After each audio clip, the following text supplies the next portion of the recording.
Hello everyone, मैं अंकुर Mishra एडुश्योर point online classes में आप लोगों का एक बार फिर से स्वागत करता हूँ। लास्ट एपिसोड में हम लोगों ने इंग्लिश का जो पेडागोजी सेक्शन है उसको कवर किया था।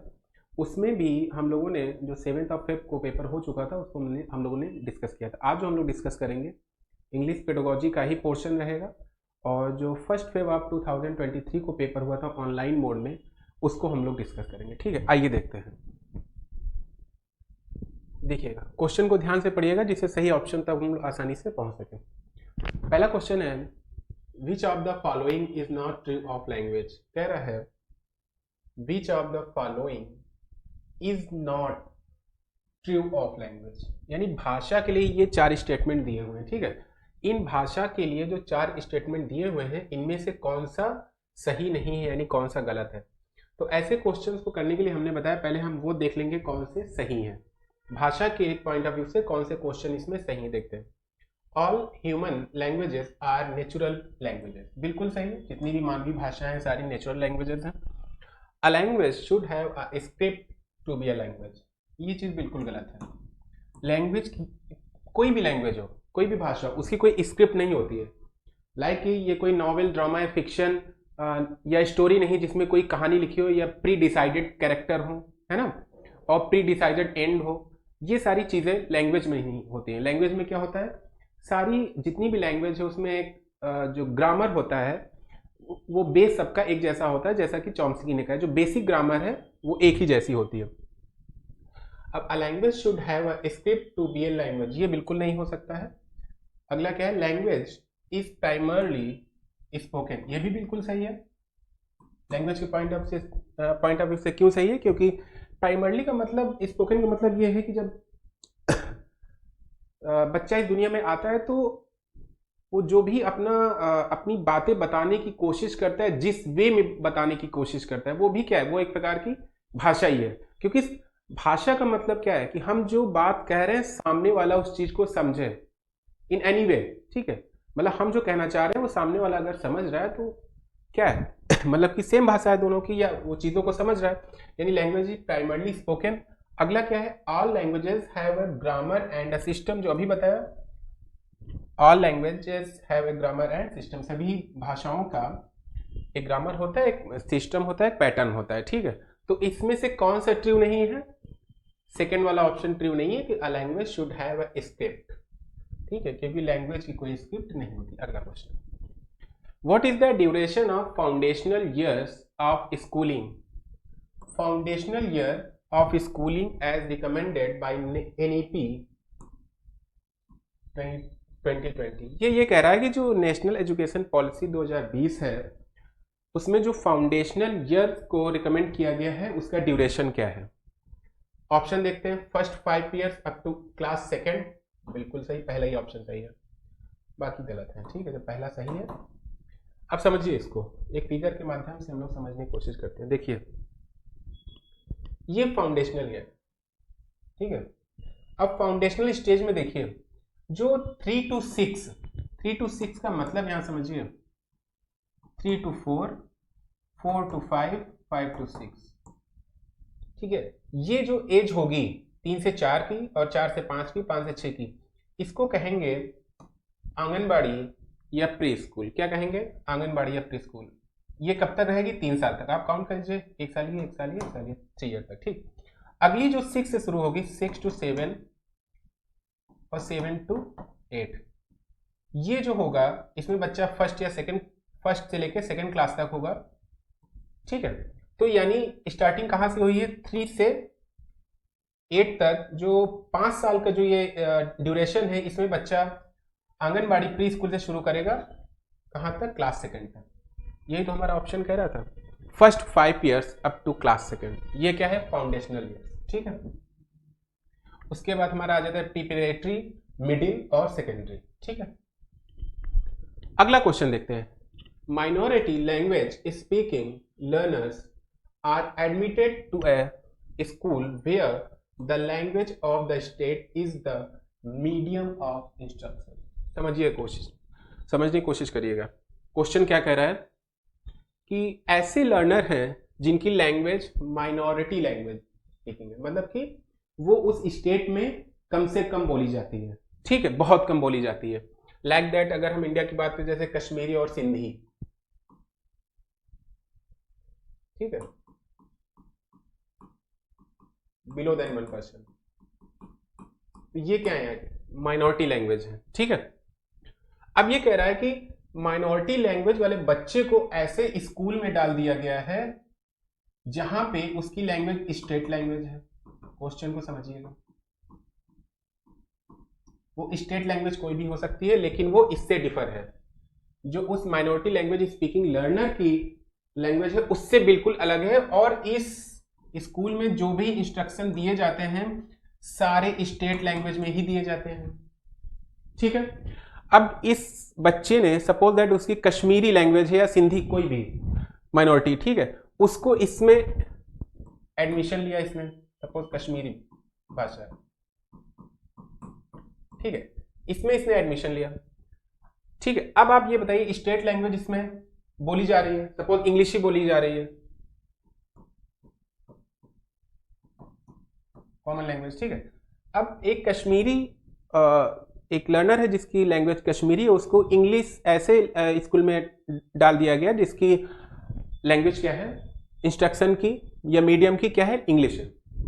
अब कह रहा है medium of instruction what is the type of schooling called, ठीक, समझिए। ऐसे में क्या होता है जब किसी बच्चे को कोई माइनॉरिटी लैंग्वेज स्पीकिंग लर्नर हो उसको ऐसे स्कूल में डाल दिया जाए जो उसकी लैंग्वेज नहीं है, और किसी, देखिए इंस्ट्रक्शन की इस पे फोकस करिएगा, वहां पे इंस्ट्रक्शन भी किस में दिए जाते हैं, स्टेट लैंग्वेज में। अब जब जो इंस्ट्रक्शन है वो स्टेट लैंग्वेज में दिए जाते हैं तो ऑब्वियस सी बात है जो भी वहां का पढ़ाई होगी, जो भी करिकुलम होगा वो सब किस में होगा, वो भी स्टेट लैंग्वेज में होगा। यानी किसी भी प्रकार की हेल्प इस बच्चे को नहीं की जाएगी कश्मीरी में, क्योंकि इसकी मदर टंग क्या है, कश्मीरी, मातृभाषा क्या है, कश्मीरी है। तो ये कैसे सीख पाएगा, ये चीजों को समझ कैसे पाएगा, क्योंकि यहाँ पे टीचर कुछ भी पढ़ा रहा है वो स्टेट लैंग्वेज में पढ़ा रहा है, तो ये चीज यहां तक कन्वे ही नहीं होगी, कैसे समझेगा। तो इस प्रकार के जो स्कूलिंग को क्या कहते हैं, सबमर्जन एजुकेशन। सबमर्जन एजुकेशन होता क्या है, आप इसको इस तरह समझें कि अगर आपको तैरना नहीं आता है, समझिए, और आपको, सबमर्जन का मतलब ही होता है जलमग्न शिक्षा, अगर आप इसे समझे हिंदी में कहें जलमग्न शिक्षा, ठीक है। इसका मतलब ये होता है सपोज आपको स्विमिंग नहीं आती और आपको स्विमिंग सिखाने के लिए उस नहर में या स्विमिंग पूल में आपको डाल दिया गया कि आप जब उसमें गिरोगे तो खुद ही स्विमिंग सीखोगे, कितना बड़ा रिस्क है आप बताएं। हो सकता है वो सीख जाए, बहुत कम % चांस है कि वो इस डर से कि मैं डूब जाऊंगा, हो सकता है हाथ पैर चलाए बस सीख जाए, लेकिन मैक्सिमम चांस है डूबने के, वो मर भी सकता है बच्चा। यही है सबमर्जन एजुकेशन। इसमें क्या होता है, डायरेक्ट एक इन्वायरमेंट में, ऐसे इन्वायरमेंट में डाल दिया जाता है जो उस बच्चे की माइनॉरिटी लैंग्वेज से बिल्कुल मैच ही नहीं करता है। आप या तो उसमें डायरेक्टली अगर थोड़ा बहुत कॉन्फिडेंस आपका सही है तो या तो सीख जाएंगे, या तो आप बहुत ज्यादा डिमोरलाइज हो जाएंगे और बहुत उसका गलत प्रभाव पड़ेगा उस लर्नर पे, ठीक है। तो इसी वजह से इस एजुकेशन को क्या कहते हैं, सबमर्जन एजुकेशन। फिर से समझ लेते हैं ऐसा क्या होता है इसमें, कि जो माइनॉरिटी लैंग्वेज स्पीकर्स हैं, लर्नर्स हैं, उनको ऐसे इंस्टीट्यूशन में डाल दिया जाता है जहां पे उनकी जो भी लैंग्वेज हो लेकिन उनकी माइनॉरिटी लैंग्वेज से वो मैच नहीं करती है, लेकिन यहाँ पे जो सारा कुछ करिकुलम है सब कुछ स्टेट लैंग्वेज में ही होना है, तो वो बच्चा कैसे सीखेगा, ठीक है, ये चीज। तो ऐसे स्कूल को क्या कहते हैं, सबमर्जन, ठीक। इसी का एक और होता है इमर्जन। इमर्जन एजुकेशन में क्या होता है, इसी वजह से आपको बताएं, इसकी ये जो प्रॉपर्टी, इसी वजह से इसको ये जो एजुकेशन है इसको बहुत ज्यादा क्रिटिसाइज किया जाता है, क्योंकि बहुत ज्यादा रिस्क है इसमें। आप डायरेक्ट बच्चे को आप हिंदी, जैसे आप, हम लोग एग्जाम्पल समझने की कोशिश करें, हिंदी मीडियम को आप डायरेक्टली इंग्लिश मीडियम में डाल दें, ठीक है, तो क्या बच्चा तुरंत जाके वहां पे टोटल इंग्लिश, मतलब एक सिंगल लेटर, एक वर्ड भी हिंदी में ना बोला जाए, तो क्या बच्चा वो चीज समझ पाएगा जो वहां पढ़ाई जा रही है। वो आएगा, घर में बैठेगा, बहुत नर्वस रहेगा, ठीक, पेरेंट्स से बात नहीं करेगा, है ना। ये सारी चीजें अंदर ही अंदर उसको बहुत ज्यादा डिमोरलाइज करती है।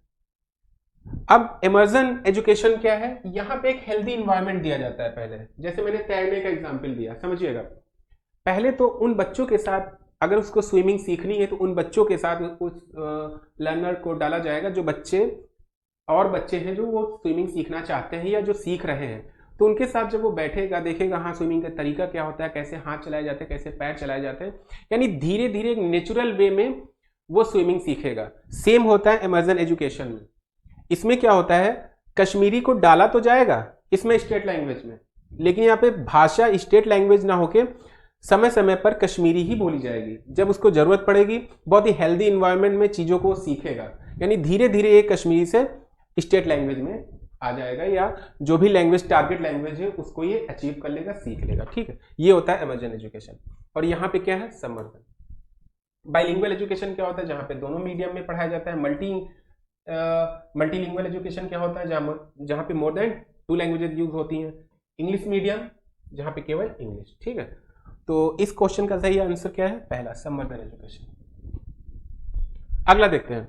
श्रुति, a teacher of class 5th forms group and ask learners to work on web chart. जैसे पाई चार्ट होता है वैसे ही वेब चार्ट होता है। ठीक है, web chart on various topics relating to their hobbies. जो भी कीवर्ड्स है उसको अंडरलाइन करते रहिएगा। What is the vocabulary teaching learning strategy known as.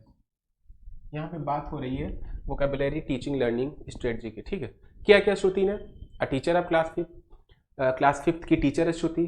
Forms group and ask, उसने ग्रुप बनाए बच्चों के।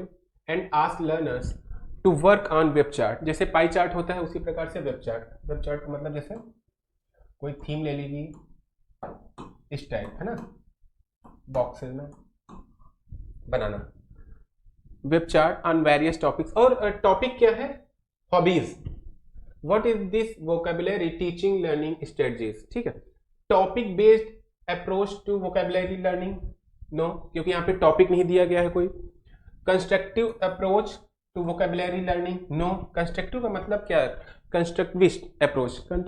जो कंस्ट्रक्टिव या कंस्ट्रक्टिविस्ट अप्रोच होती है उसमें जो सारे बच्चे होते हैं एक साथ सीखते हैं, और एक वहाँ पे लर्निंग बाय डूइंग होता है, करके सीखते हैं। बच्चा वहाँ पे एक तरह से खोजकर्ता के रूप में होता है, चीजों को करता है, सीखता है, समझता है खुद से, है ना, और उसी का वो अन्वेषण भी करता है। तो ये भी इसमें नहीं है, टॉपिक बेस्ड भी नहीं है। Thematic approach to vocabulary learning, thematic, यहाँ पे थीम दी गई है। थीमेटिक अप्रोच क्या होती है, जहां पे एक थीम दे दी जाए और उससे रिलेटेड आपसे चीजें करने को कही जाए। तो यहां पे क्या कहा जा रहा है, देखिए, web chart on various topics relating to their hobbies. ठीक है, तो यहाँ पे थीम हॉबीज को लेकर दी गई है, तो इस वजह से यहाँ पे कौन सा ऑप्शन सही होगा, third, word web for vocabulary learning. ठीक है, बात समझ में आ गई। तो फोर्थ वाले जो क्वेश्चन है उसका कौन सा ऑप्शन सही है, थर्ड। अगला क्वेश्चन है, आमिर टीचर ऑफ लैंग्वेज, भाषा का टीचर है Aamir, in class fourth class में, forms group of 5 and ask his learners, 5-5 का ग्रुप बनाया। जो वहां पे लर्नर्स हैं यानी स्टूडेंट्स हैं उनके 5-5 का ग्रुप बनाया, फॉर्म्स ग्रुप ऑफ 5। हाँ, work on the topic, topic क्या है, माई एक्सपीरियंसेस विद माई पेट। इसमें भी टॉपिक की बात है, इसमें टॉपिक दिया हुआ है, उसमें थीम दिया हुआ था। टॉपिक क्या है, my experiences with my pet. He asked them to brainstorm, make an outline, write the first draft, edit and then write the final paragraph. ठीक है, Aamir teacher of language class में, what is the approach of writing, writing की ये approach क्या कहलाती है। ठीक है, ये डिफिनीशन ही डायरेक्ट दे दी है, प्रोसेस अप्रोच टू राइटिंग। ठीक है, प्रोसेस अप्रोच टू राइटिंग। अब प्रोसेस अप्रोच टू राइटिंग होता क्या है समझिए। इसकी 3 स्टेजेस होती है। पहली होती है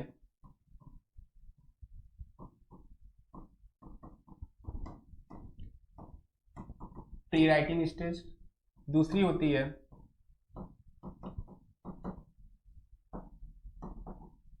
राइटिंग स्टेज एंड तीसरी होती है पोस्ट राइटिंग स्टेज। ठीक है। प्री राइटिंग में क्या है, प्री राइटिंग में होता बेसिकली क्या है कि इसमें आइडियाज को जो आपके माइंड में है, इंफॉर्मेशन है, ठीक है, उसको एक बार देखना होता है। उसके बाद उन्हीं, देखिए यहाँ पे ना brainstorm and make an outline, ये जो चीज है ये प्री राइटिंग की है। राइट द फर्स्ट ड्राफ्ट, जो ड्राफ्टिंग वाला चीज होता है वो होता है राइटिंग स्टेज में। ठीक है। उसके बाद then edit and re right, ये हो जाता है आपका पोस्ट राइटिंग स्टेज में। ठीक है। तो इस तरीके से देखा जाए इसमें से कौन सा ऑप्शन सही है, प्रोसेस अप्रोच टू राइटिंग। ठीक है। अगला क्वेश्चन, अगला क्वेश्चन है, sorry, some learners of class third while reading short stories, कुछ लर्नर्स हैं थर्ड क्लास के जो कि शॉर्ट स्टोरी रीड कर रहे हैं, and other narrative do not know some word and phrases but get the overall meaning,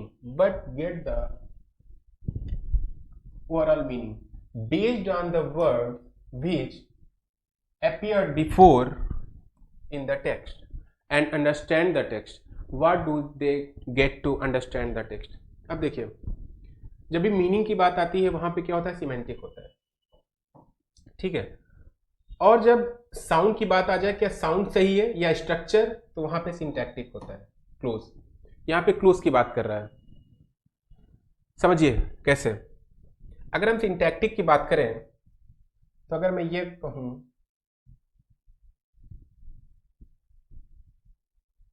कि दे is playing, समझिएगा, क्रिकेट मैच, समझिएगा, वे क्रिकेट मैच खेल रहा है, तो साउंड कैसा है, और लग रहा है वे क्रिकेट मैच खेल रहा है। जब भी साउंड कैसा है ये बात आ जाए तो वहां पे सिंटैक्टिक क्लोज होता है। ठीक है। यानी कि यहां पे कुछ तो गड़बड़ है स्ट्रक्चर में। अगर हम यहां पे ये कह दें they are playing cricket match, वे क्रिकेट मैच खेल रहे हैं, अब स्ट्रक्चर सही हुआ तो साउंड भी सही होगा, हमेशा याद रखिएगा। स्ट्रक्चर अगर स्ट्रक्चर में कुछ दिक्कत हुई तो साउंड, मतलब जो सेंटेंस है उसको जब बोलेंगे तो उसमें कुछ आपको थोड़ा ऑड लगेगा। ठीक है। तो वहां पे होता है सिंटैक्टिक क्लोज। ठीक है। अब जैसे अगर हम यहां पे फिल करने को कहें तो आप आराम से आर को फिल कर लेंगे। ठीक है।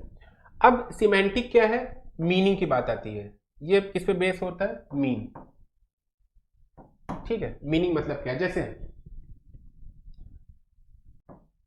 It is red,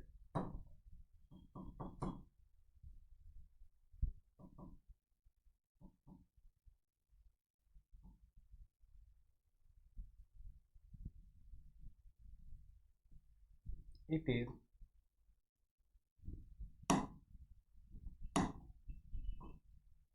red, it is a fruit,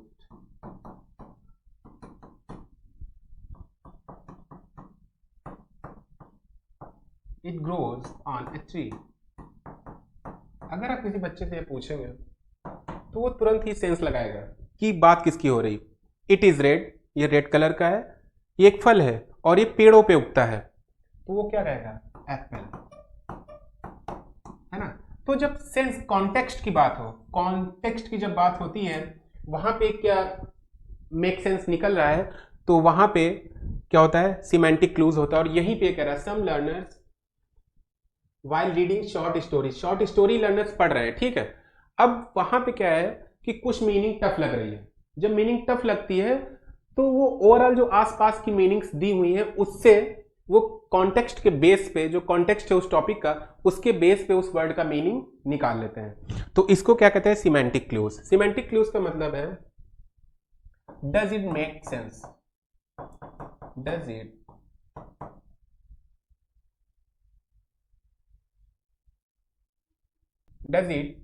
make sense, ये होता है semantic.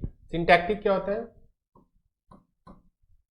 Does it sound right. जब साउंड सही निकलेगा, अगर स्ट्रक्चर सही है तभी साउंड सही निकलेगा, है ना। अभी मैंने जैसे बताया they is playing cricket match, वे क्रिकेट मैच खेल रहा है, सुनने में और लग रहा है, बोलने में और लग रहा है, यानी स्ट्रक्चर गलत है। जब स्ट्रक्चर सही होगा तो साउंड सही होगा। जहां साउंड थोड़ा गड़बड़ा है समझ लीजिए वहां पे सिंटैक्टिक क्लूज की बात हो रही है।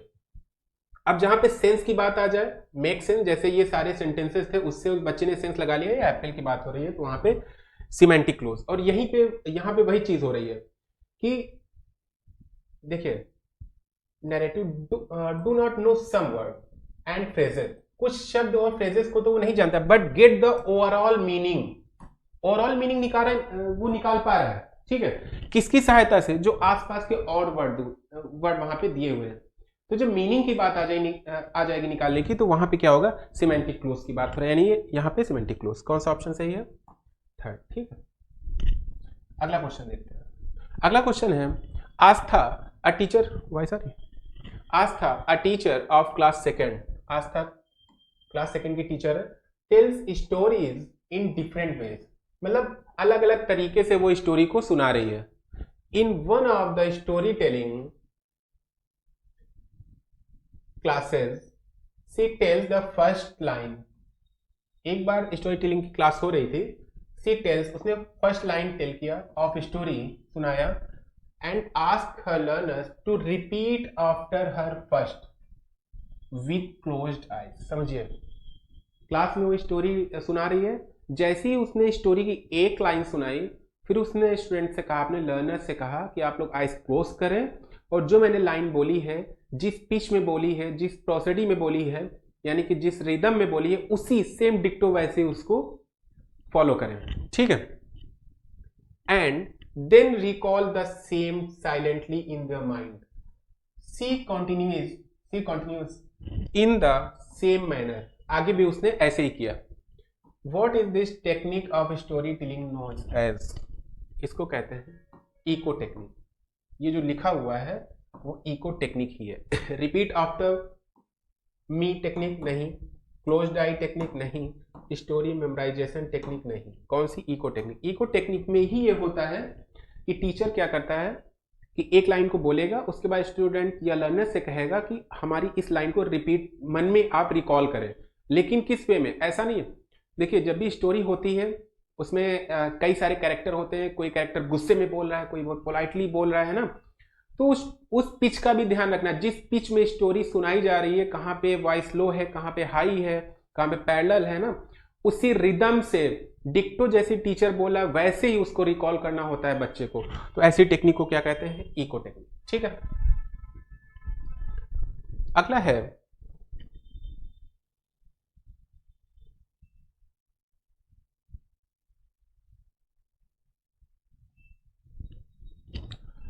learners are asked to listen a set of 5 sentences। Learner से कहा गया 5 set of,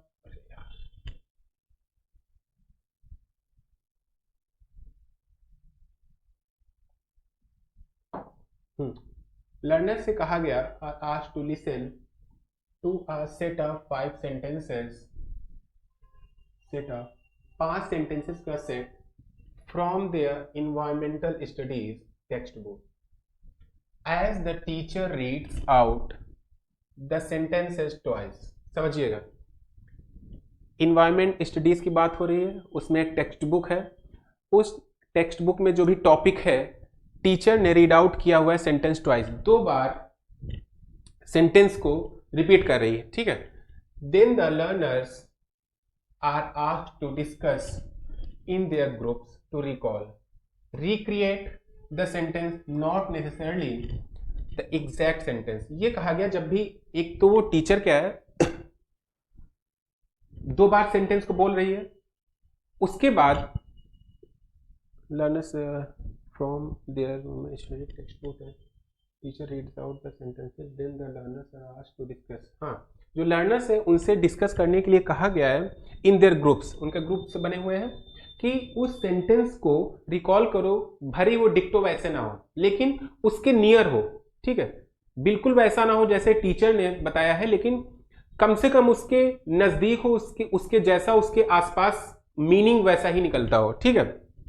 recreate the sentence, not necessarily the exact sentence but nearer to the sentences read out. What is this task known as? क्या dictation है, क्या ये paragraph dictation है, recall technique है, या लिसनिंग डिक्टेशन है? नहीं, लिखने की बात हो रही है, रिकॉल करने की बात हो रही है, तो ये पैराग्राफ डिक्टेशन है।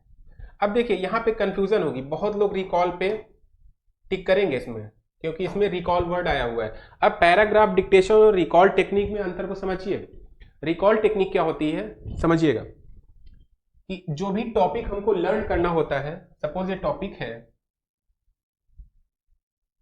ठीक है, इस टॉपिक को हमें लर्न करना है, तो हम क्या करेंगे, इसी टॉपिक से रिलेटेड कुछ क्वेश्चंस को खुद ही क्रिएट करेंगे,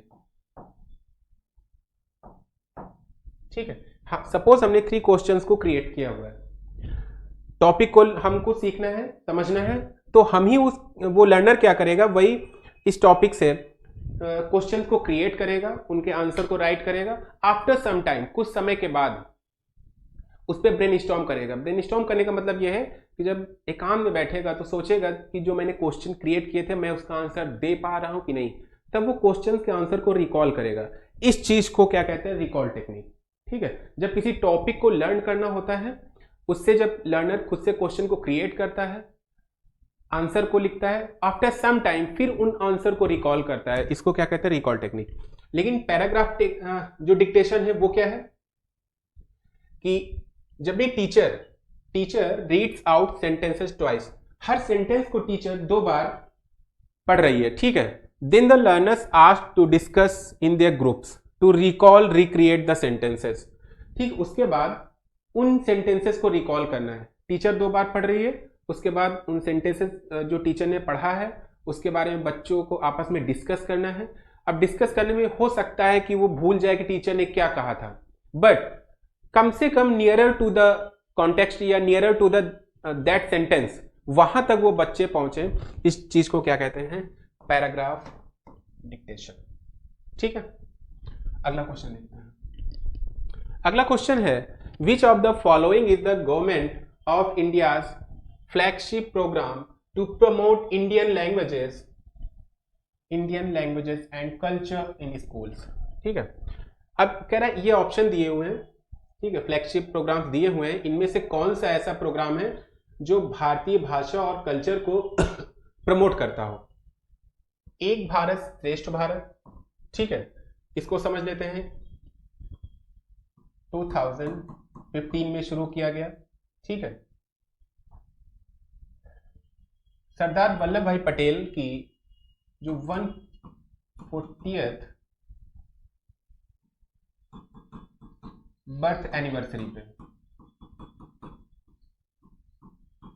इसकी सरदार वल्लभ भाई पटेल की बर्थ एनिवर्सरी पे ये शुरू किया गया था 2015 में। और इसका मतलब क्या था समझिएगा, एक भारत श्रेष्ठ भारत में क्या किया गया, हर स्टेट को या हर यूनियन जो भी टेरिटरीज हैं उनको दूसरे स्टेट से जोड़ दिया गया, क्योंकि हर स्टेट का कल्चर अलग है, लैंग्वेज अलग है, तो हर स्टेट को दूसरे स्टेट से जोड़ दिया गया और उसी में लैंग्वेज को और अपने अपने कल्चर को प्रमोट करने की बात की गई थी। यानी कि ये इसमें सही ऑप्शन क्या है, एक भारत श्रेष्ठ भारत। अब अगला आ जाता है आजादी का अमृत महोत्सव। ये जो है 12th ऑफ मार्च 2021 से शुरू हुआ, कब तक चला, 15th ऑफ अगस्त 2023 तक चला, ठीक है। Is that clear? 2021 से शुरू हुआ, 2023 तक चला। ये किस लिए था, ये था जो 75th anniversary of independence of India है ना, भारत के आजादी की जो 75वीं वर्षगांठ थी उसके परिप्रेक्ष्य में ये आजादी का अमृत महोत्सव मनाया गया था। कब से कब तक, इसकी शुरुआत हुई थी 12 मार्च 2021 यानी 12th ऑफ मार्च 2021 से, और कब तक चला, 15th ऑफ अगस्त 2023 तक, ठीक है। अब अगला आ जाता है FLN, foundational literacy and numeracy. ये क्या है, फाउंडेशनल लिटरेसी एंड न्यूमरेसी है, इसका मतलब था कि बेसिक पढ़ना लिखना और बेसिक जोड़ घटाना ये बच्चों को आना चाहिए, ठीक है। बेसिक पढ़ना लिखना, बेसिक जोड़ घटाना, इससे इसका कुछ लेना देना नहीं है, इस वजह से ये भी ऑप्शन गलत है। समग्र शिक्षा अभियान, इसकी शुरुआत की थी शिक्षा मंत्रालय ने, ठीक है, 2018 में। अगला है which of the following is not an appropriate way to grammar teaching learning during the foundational and primary stage of schooling. ये कह रहा है कि जब भी ग्रामर की टीचिंग हो, जब फाउंडेशनल स्टेज पे बच्चे को ग्रामर पढ़ाई जा रही हो, तो इनमें से क्या एप्रोप्रिएट नहीं है। तो पहले हम देखेंगे कि ग्रामर टीचिंग के लिए क्या एप्रोप्रिएट है। Introducing the rules of the grammatical item first, पहले ये ऑप्शन मिल गया हम लोगों को, यही तो करना नहीं है।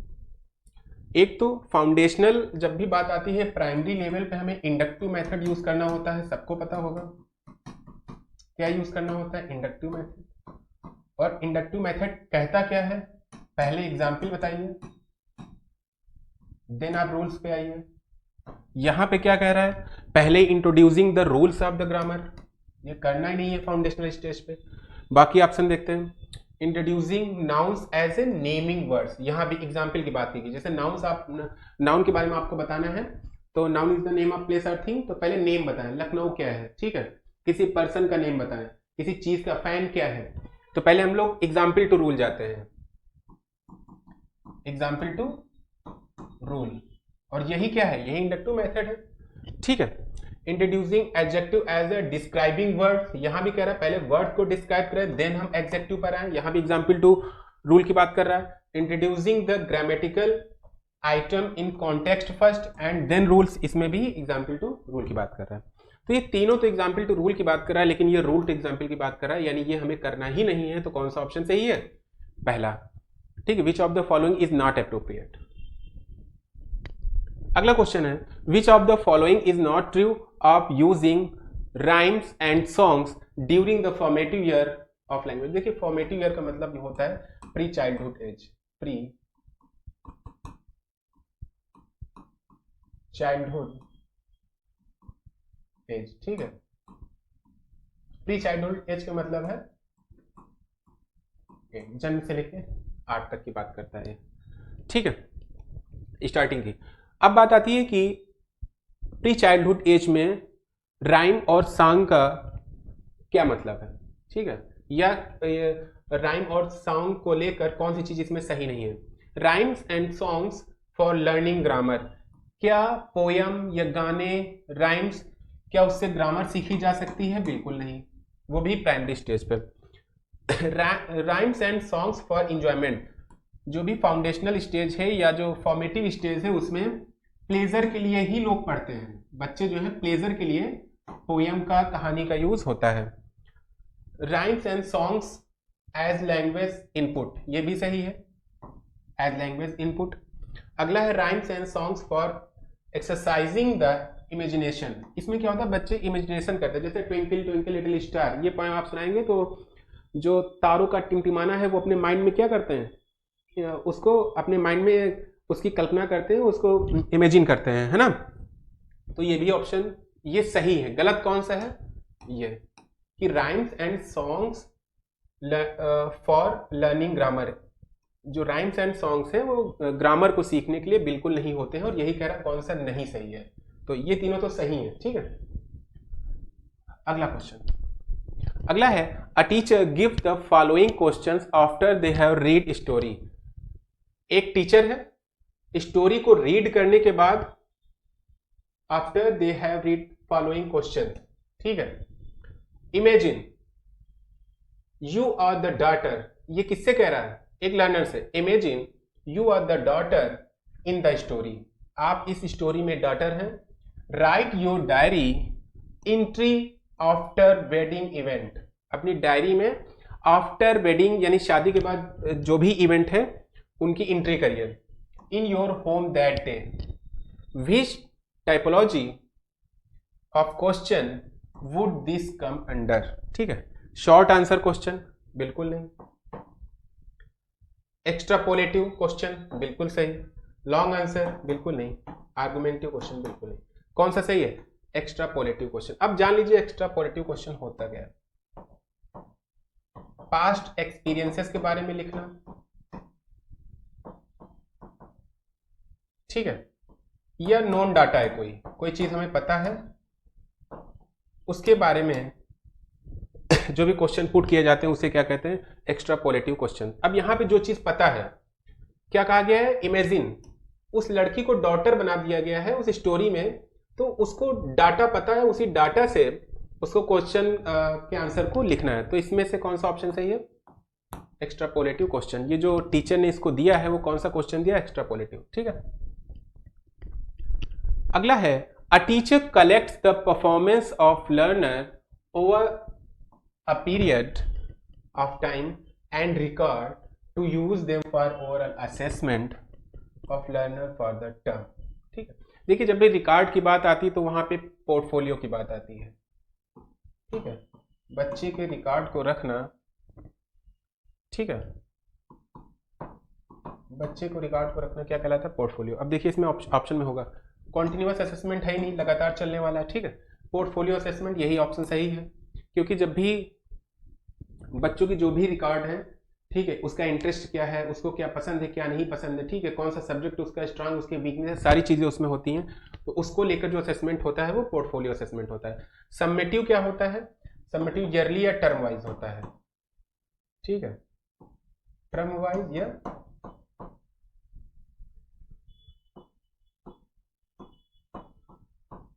ईयरली, ठीक है। इनफॉर्मल असेसमेंट, अनौपचारिक असेसमेंट क्या है, औपचारिक आप लोगों को पता होगा जैसे स्कूलों में होता है। अनौपचारिक क्या है कि उसमें कोई एग्जाम नहीं होता है, बच्चे को ऑब्जर्व करके ही हम जब असेसमेंट करते हैं तो उसे क्या कहते हैं, इनफॉर्मल असेसमेंट, ठीक है। तो इसमें से कौन सा सही है, जब भी रिकॉर्ड की बात आ जाए तो वहां पे पोर्टफोलियो असेसमेंट। अगला क्वेश्चन है second last, which of the following is true of language development in learner, भाई sorry, which of the following is true of language, which of the following is true of language development in learner. अगर learner के अंदर भाषाई विकास किया जाए उसके लिए कौन सा सही है, reading develops first followed by writing, कि रीडिंग पहले डेवलप हो जाती है followed by writing, reading and writing develop concurrently, ये बिल्कुल सही है। देखिए दोनों एक दूसरे से संबंधित हैं, ठीक है, दोनों रीडिंग एंड राइटिंग जब तक दोनों एक साथ नहीं शुरू होगा तब तक उसके लैंग्वेज डेवलपमेंट की बात हो रही नहीं हो पाएगा, ठीक है, तो बाकी ऑप्शन ही गलत है। School should not introduce writing along with reading, no, और writing development first followed by reading, ठीक है, कौन सा सही है, रीडिंग एंड राइटिंग दोनों एक साथ जब डेवलप होते हैं तब लैंग्वेज डेवलपमेंट होता है, कॉन्करेंटली का मतलब है एक साथ। अगला रिमेडियल टीचिंग से रिलेटेड है, आसान सा क्वेश्चन है, रिमेडियल टीचिंग इज फॉर, जो उपचारात्मक शिक्षण है वो क्या है, learners who need support to learn certain aspects of subject, नहीं, learners and teachers to reflect what they need to improve in their learning and teaching respectively। अगला देखते हैं, learners only to improve the topics in which they lack understand and score, नहीं, the school and the school system to produce 100% result, नहीं, result की बात नहीं होती उपचार। देखिए रेमेडियल टीचिंग होता क्या, पहले ये समझिए कौन सा ऑप्शन सही है, सेकंड। देखिए रेमेडियल टीचिंग क्या होता है, पहला तो होता है कि डायग्नोस करना, कि डायग्नोस करने का मतलब जो भी चीज बच्चा सीख रहा है, लर्नर सीख रहा है, टीचर सिखा रहा है, तो सीखने में उसको क्या दिक्कत आ रही है, पहले उसको हम डायग्नोस करेंगे, फिर जो दिक्कत आ रही है उसी पे हम उस पर रेमेडियल टीचिंग करेंगे, यानी कि रेमेडी करेंगे, उसका उपचार करेंगे, यानी सीखने में जो दिक्कत आ रही है उसको लेके जो उपचार होता है उसे क्या कहते हैं, रेमेडियल टीचिंग। यानी कि learners and teachers to reflect what they need to improve, कहां पे इंप्रूव करना है ऑन देयर लर्निंग, ठीक है, एंड टीचिंग रिस्पेक्टिवली, ठीक है, कौन सा ऑप्शन सही है, सेकंड। तो आज हम लोगों ने देख लिया है 1 Feb 2023 का जो पेडागोजी का इंग्लिश का सेक्शन था वो हम लोगों ने अच्छे से समझने की कोशिश की है। मिलते हैं नेक्स्ट वीडियो में, और नेक्स्ट वीडियो जो हमारा होगा इंग्लिश पेडागोजी से ही रिलेटेड होगा, जो अगला पेपर हम लोग डिस्कस करेंगे, ठीक, थैंक यू।